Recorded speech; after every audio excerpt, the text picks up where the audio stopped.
तो क्या आप जानते हैं ऑथेंटिक खीर की रेसिपी। जब भी हम बाहर से खीर खाते हैं तो उसमें बिल्कुल खोए जैसा रबड़ी जैसा फ्लेवर और टेस्ट आता है, बहुत अच्छा सा उसका टेक्सचर होता है।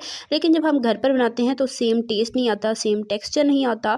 तो वो क्या सीक्रेट चीज़ें डालते हैं जिसकी वजह से उनकी खीर बहुत ही ज़बरदस्त बनती है। वो बिल्कुल भी खोए का इस्तेमाल नहीं करते, बहुत ही कम सिंपल से इंग्रेडिएंट हैं। बस कुछ सीक्रेट रेसिपी है जिसको आपने फॉलो करना है तो आपकी खीर भी वैसे ही ज़बरदस्त और टेस्टफुल बनकर तैयार होगी। आपने क्या करना है, चैनल पर नए हैं चैनल को सब्सक्राइब कर लें। रेसिपी ज़रा सी पसंद आए वीडियो को लाइक कीजिएगा, प्यारा सा कीमती से कमेंट करके मुझे ज़रूर बताइएगा कि आपको मेरी आज की ये गाजर खीर की ज़बरदस्त और सीक्रेट सी रेसिपी कैसी लगी।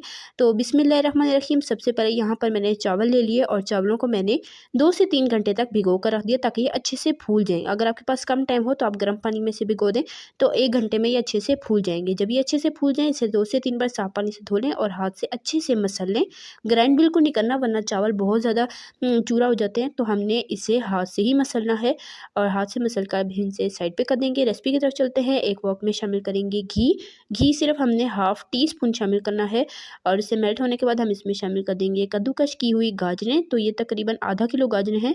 तो 3-4 मैंने गाजरें ली थी दरमियाने साइज़ की और इसे मैंने अच्छे से धोकर छील कर तो मैंने उसे ग्रेट कर लिया है, वो इसमें शामिल करेंगे और इसे 2 से 3 मिनट हमने घी में भून लेना है।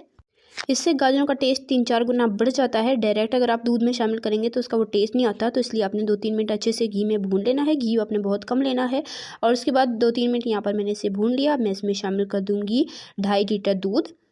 तो 2.5 लीटर हमने यहाँ पर दूध ले लिया है और इसको हमने अच्छे से मिक्स किया। हाई फ्लेम कर देंगे। इसमें शामिल कर देंगे चावल जो हमने 3-4 घंटे पहले भिगो कर रखे थे और हाथ से हमने अच्छे से क्रश कर लिए थे। वो चावल सारे हम इसमें शामिल कर देंगे और ये चावल थे हाफ़ कप। तो हाफ़ कप हम इसमें चावल लेंगे। अच्छे से हमने इसे अब कुक करना है। तो पहले हाई फ्लेम कर देंगे और अच्छे से इसमें बॉयल आने देंगे। तो यहाँ पर मैं विस्क का यूज़ करूँगी इसे पकाते हुए, चम्मच का यूज़ नहीं करूँगी क्योंकि विस्क से चावल जैसे जैसे गलते जाएंगे तो वो साथ इजीली मैश भी होते जाएंगे और खीर जो है वो हमारी थिक सी परफेक्ट टेक्सचर की बनकर तैयार होगी। अब इसमें अच्छा सा बॉयल आ चुका है। मैं यहाँ पर शामिल कर दूँगी इलायची का पाउडर हाफ़ टी स्पून। आपके पास ना हो तो आप साबुत इलायची लेकर उसके दाने निकाल कर तो उसे खुद कूट कर आप उसका पाउडर बना सकते हैं। चीनी मैंने इसमें शामिल की है 3/4 कप यानी कि पौना कप। अब अपने टेस्ट के अकॉर्डिंग मीठा एडजस्ट कर सकते हैं। अगर आपको ज़्यादा मीठा पसंद है आप ज़्यादा ले सकते हैं। मैंने नॉर्मल मीठा रखा है। तो चीनी इलायची शामिल करके अच्छे से मैंने मिक्स कर दिया है। इसमें बिल्कुल अच्छे से बॉयल आ चुका है। लो फ्लेम पर मैंने इसे 10 से 15 मिनट तक अच्छे से कुक किया है। फ्लेम आपने लो रखनी है, हाई फ्लेम होगी चावल नीचे लग जाएगा और इसमें जले का टेस्ट आ जाएगा, खीर आपकी ख़राब हो जाएगी। इसलिए आपने लो फ्लेम पर कुक करना है और बीच में चम्मच चलाते रहना है। अब यहाँ पर हम एक मिक्सचर रेडी कर लेते हैं। तो मैंने 1.5 टीस्पून कस्टर्ड पाउडर लिया है। इसमें हाफ़ कप मिल्क शामिल करेंगे।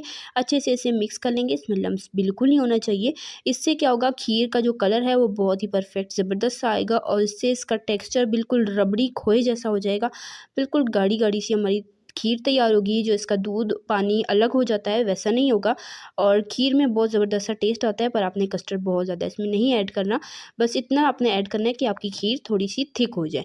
तो इसलिए मैंने इसमें जो कस्टर्ड का पाउडर था वो तकरीबन हाफ़ शामिल किया, बाकी मैंने बचा लिया। अगर मुझे ज़रूरत होगी तो मैं एंड पे शामिल कर दूँगी, लेकिन मुझे ज़रूरत नहीं थी तो मैंने बस हाफ़ ही इसमें शामिल किया है। बस इससे कलर बहुत अच्छा आएगा और टेक्सचर खीर का बहुत ही ज़बरदस्त आता है। तो ये शामिल करके मैंने इसे मीडियम टू लो फ्लेम पर 5-7 मिनट मज़ीद कुक किया है और यहाँ पर आप देख सकते हैं खीर भी काफ़ी थिक हो चुकी है। अब मैं इसमें शामिल करूँगी केवड़ा एसेंस 3 ड्रॉप। अगर आपके पास एसेंस ना हो तो आप केवड़ा वाटर की हाफ़ टी स्पून शामिल कर सकते हैं। अगर वो भी ना हो तो आप स्किप कर सकते हैं। इससे एक ज़बरदस्त सी खुशबू आती है खीर में। तो ये मैं इसमें शामिल करके इसे अच्छे से मिक्स करूँगी, 4-5 मिनट मज़ीद कुक करूँगी। तो यहाँ पर मैं आपको खीर का टेक्सचर चेक करा देती हूँ। ये देखें माशाल्लाह से काफ़ी हद तक ये थिक हो चुकी है। अब हम इसे मज़ीद ठंडा करेंगे तो ये मज़ीद थिक हो जाएगी। इसलिए मैं इस स्टेज पर फ्लेम को कर दूँगी ऑफ़ और इसे अच्छे तरीके से ठंडा कर लूँगी। मज़ीद मैं इसे गाढ़ा नहीं करी, ठंडा होकर आपको मैं इसका टेक्सचर चेक कराऊँगी। कितना ज़बरदस्त रबड़ी मलाई जैसा इसका टेक्सचर हो चुका है। देखिए बिल्कुल अच्छे से आप खीर को ठंडा करेंगे, इसका टेक्सचर बिल्कुल परफेक्ट इस तरह का बन जाएगा और माशाल्लाह अल्हम्दुलिल्लाह से आप इसका टेक्सचर, इसका कलर देख सकते हैं। तो बहुत ही ज़बरदस्त, बहुत ही ईज़ी मैंने आज आपके साथ खीर की रेसिपी शेयर की है। बिल्कुल ऑथेंटिक रेसिपी शेयर की है। बहुत टेस्टफुल बनकर तैयार होती है। देखा आपने कैसे मिनटों में बनकर तैयार हो चुकी है। खुद भी इंजॉय करें, घर वालों को भी इंजॉय कराएं, किसी दावत पार्टी में भी आप इसे बनाकर इंजॉय कर सकते हैं। यकीनन आपको बहुत तारीफ़ें सुनने को मिलेंगी। ऊपर से बादाम, पिस्ता, काजू जो ड्राई फ्रूट आपको पसंद हो गार्निश करें, ठंडा करके सर्व करें। तो मैं इसका एंड पे आपको टेक्सचर भी चेक कराऊंगी कितना रबड़ी जैसा और बहुत ही मज़ेदार बनकर तैयार हुई थी ये खीर। आपने रेसिपी को ट्राई करना है। चैनल पर नए हैं चैनल को सब्सक्राइब कर लें।